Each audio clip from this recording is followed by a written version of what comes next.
Un riche propriétaire terrien? Un peintre du dimanche? Non, cet homme est un révolutionnaire, un artiste d'avant-garde, toujours en avance sur son temps. De l'impressionnisme à l'abstraction, il explore sans cesse de nouveaux horizons. La nature qui l'entoure, le jardin de sa maison à Giverny, deviennent le prolongement de son œuvre.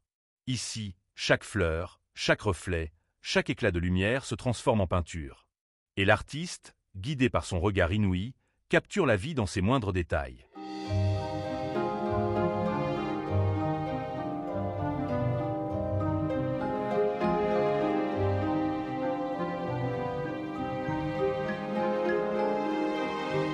« 1883, Claude Monet a 42 ans. En quête d'un toit, il bat la campagne, flairant la bonne adresse comme on traque la lumière idéale. On lui souffle alors le nom d'un village, Giverny.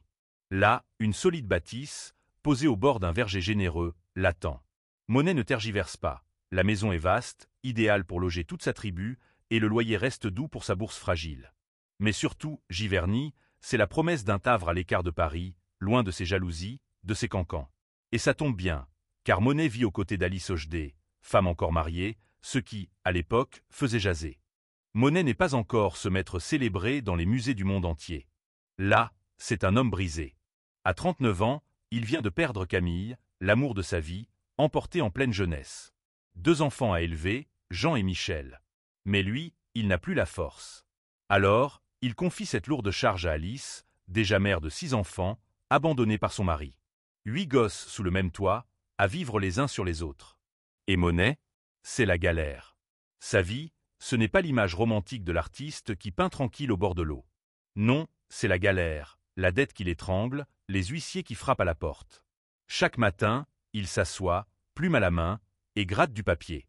Il écrit encore, à des amis, à des connaissances parfois à peine croisées. Un seul but, emprunter. Gratter quelques pièces, juste pour nourrir tout ce monde et éviter la saisie. En 1872, Monet peint un lever de soleil au Havre. Un critique se moque et baptise le tableau impression « Soleil levant ». Et voilà, sans le vouloir, Monet vient d'inventer l'impressionnisme. Mais ce nouveau courant, la presse le ridiculise, l'Académie le rejette. Monet, inconnu du grand public, vend ses toiles pour presque rien, juste de quoi survivre. Pourtant, un souffle nouveau s'annonce, son arrivée à Giverny.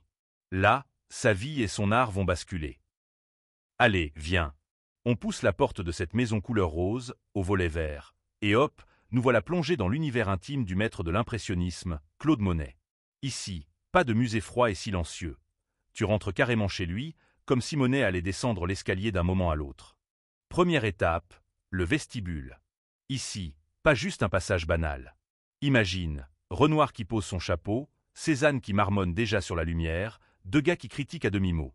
Et oui, ce vestibule, c'était la porte d'entrée d'un tourbillon artistique. Dès qu'on mettait un pied là, on savait qu'on entrait dans le repère des impressionnistes, une ruche bourdonnante de pinceaux et de grandes idées.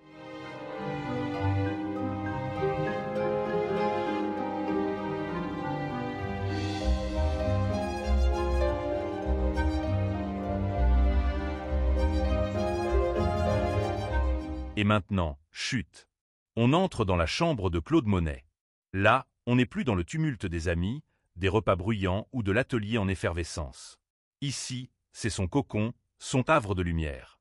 Regarde, les murs clairs, la sobriété des meubles. Rien d'ostentatoire. Monet n'avait pas besoin d'or ni de marbre. Sa richesse, c'était la lumière. Dans cette chambre, Monet n'était pas seulement le peintre, il était le guetteur. Chaque rayon, chaque reflet comptait. Imagine-le, tirant à peine les rideaux, humant l'air du matin, et se disant « Vite, vite, il faut que je file à l'atelier avant que la lumière ne change. » Attention les yeux. Ici, c'est la salle à manger. Et quelle salle à manger? Un jaune éclatant, du sol au plafond, un vrai soleil à l'intérieur.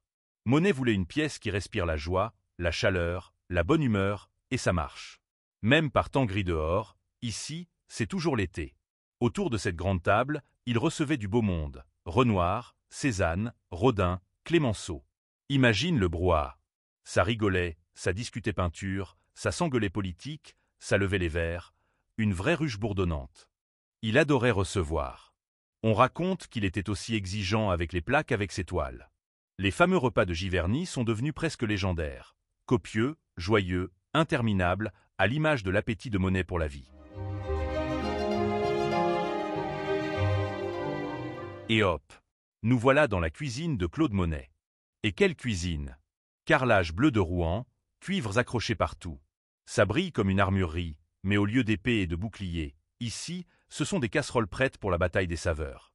Parce que Monet, faut le dire, c'était pas qu'un peintre de la lumière. C'était un sacré gourmet.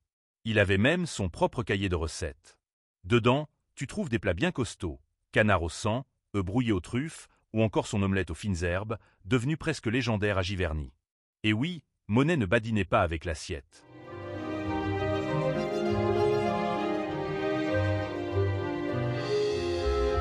Et maintenant, prépare-toi à en prendre plein les mirettes. Le jardin de Monet.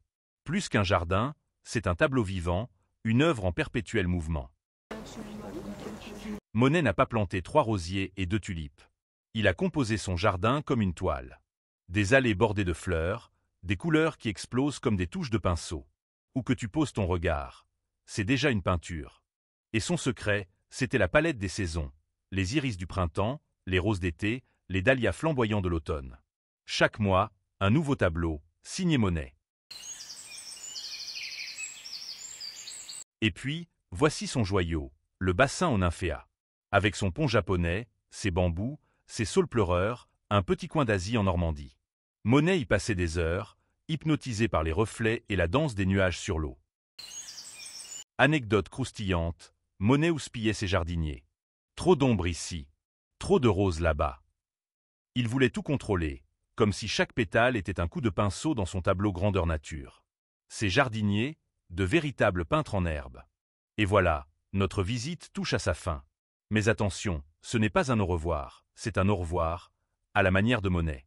Chaque pièce, chaque allée, chaque reflet dans le bassin nous a raconté son histoire, ses toiles, sa lumière. Alors en sortant, regarde autour de toi. Respire, imagine le pinceau qui danse, la couleur qui jaillit, et surtout, n'oublie jamais. Chez Monet, la vie entière était un tableau. Merci d'avoir voyagé avec nous à travers ses murs et son jardin. Et comme dirait Monet, ou presque, la lumière vous accompagne.